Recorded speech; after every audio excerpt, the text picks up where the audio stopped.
Hi friends, welcome back to the Accent Designer. In today's video, we're going to be discussing how to build color palettes for mobile design. So without any further ado, let's get into it.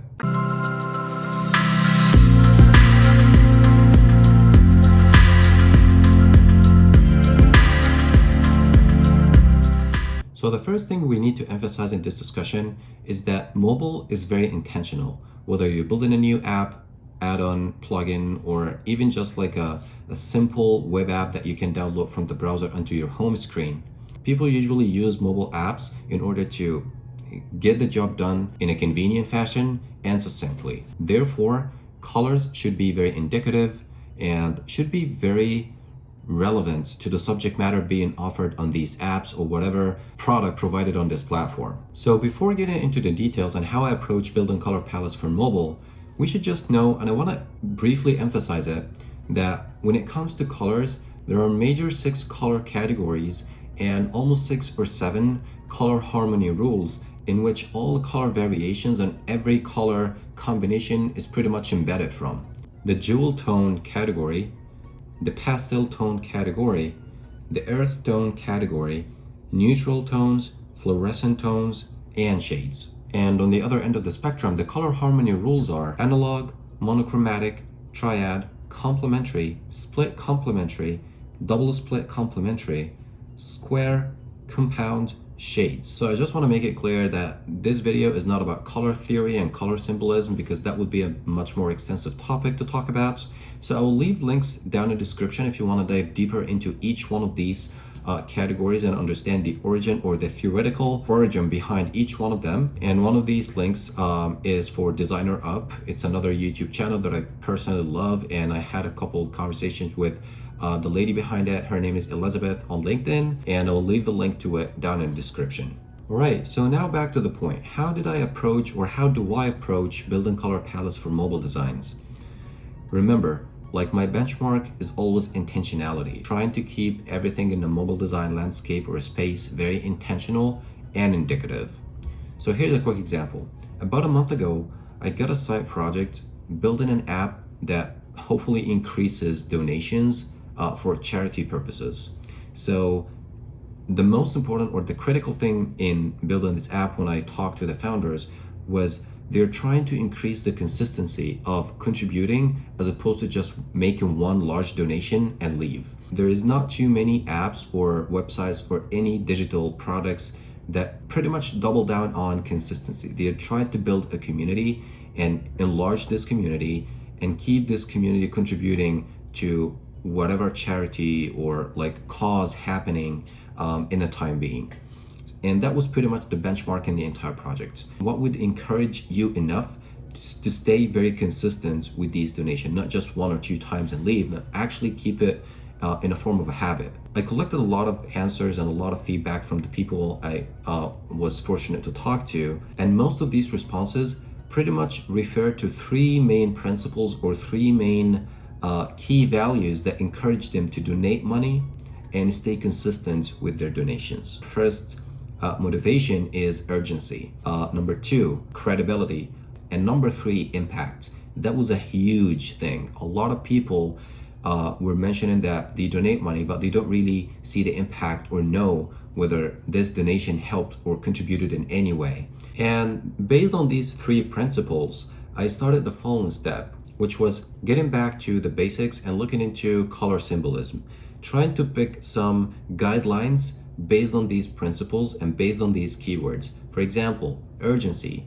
Some of the color symbolism that we can look for is excitement, desire, speed, energy, strong energy and passion, and that would be pretty much the equivalent of the red color family. The second principle was credibility, and that was a relatively easier one to pick up because if you go back to color symbolism, you will find things like integrity that is being symbolized by the dark or navy blue color.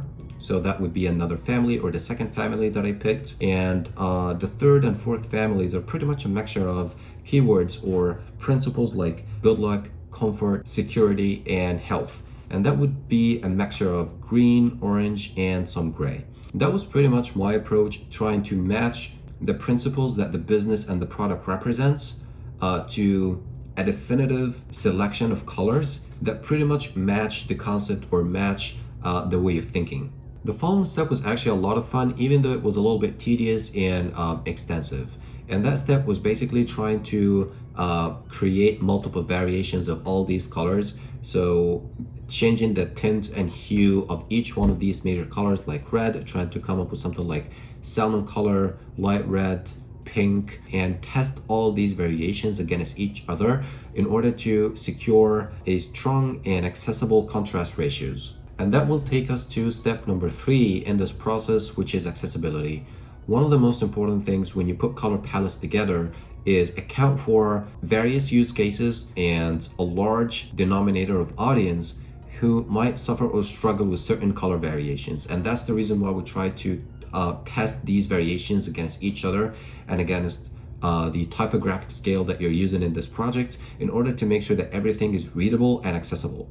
And for that, I use 2 tools. Number 1 is color contrast checker.cc. I will leave the link to that down in the description. And also there is another plugin that I really like in Figma called Stark that you can download from the Figma community. Then the following step would be basically just identify which one represents the primary color palette, which one represents the accent colors, the secondary color palette, the tint or the exact hue that you intend to use as a neutral color.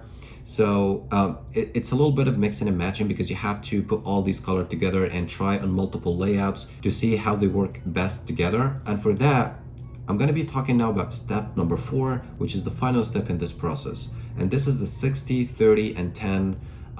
Not a rule, but it's such a nice and easy way to distribute the colors across any design you may have and just make it easier to test these colors against each other. Which one should be dominant in the background, which one should be assigned to mid-size elements, and which one should be assigned as accent color. And this is just a simple way or a simple method to have a group or selection of colors, put them on an artboard, and make it easier to distribute these colors in a non-disruptive way that looks visually appealing but doesn't really feel or seem intrusive to the end user. So we can see here that the first one, or the dominant color that I decided to use in the backgrounds, was more of white. And this is not pure white. This is more shifted towards the gray area just for accessibility and a better contrast ratio. Then the second most dominant color was the purple family, and I used a little bit of variations here to apply a little bit of gradient. And the last one, which is the least dominant, it's somewhere between dark blue and black. I decided to use this color as an accent color for call to actions and more elements that I want to keep pronounced on the artboard. It's a great artifact to distribute colors on artboards for mobile design, for sure. But I don't want to make it sound like the only way to do things right. So you can treat it as another artifact that you can just have as a guideline to mix and match colors and create multiple variations and attempts until you land on something that pretty much satisfies the 3 things that we talked about in the beginning. And that was pretty much about it. That was just a quick and brief look into how I build color palettes for mobile design, how I approach it. And I'm sure this is not the only way to set up a sufficient, delightful, and indicative color palette for mobile design, or really any digital product. There are multiple ways. Like, it really depends on the project you're working on, the team you're working with, and the people in charge of the process.